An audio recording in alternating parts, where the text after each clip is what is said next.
আসসালামু আলাইকুম, সবাইকে স্বাগত নতুন আরো একটা ভিডিওতে। আমি আছি এই মুহূর্তে বাংলাদেশের তেতুলিয়া থানাতে। আমার পিছনে দেখতে পাচ্ছেন একটা বাঁশবাগান, এখানে হলুদ রঙের বাঁশ, ও পাশে বোম্বে বাঁশবাগান।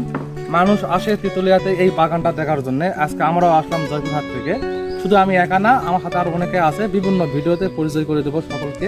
দেখুন এখানে হলুদ রঙের বাঁশবাগান। মজার বিষয় হলো এখানে প্রতিটা বাসে অনেকে নাম, ঠিকানা, ফোন নাম্বার লিখে গেছে। এটা দেখুন, ওয়াও, খুবই সুন্দর। আর এই পাশেও রয়েছে বোম্বে বাঁশবাগান।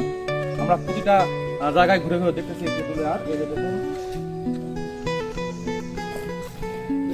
মোটা বাঁশ, ওয়াও, দুই হাতে ধরা লাগতেছে, অনেক মোটা মোটা বাঁশ।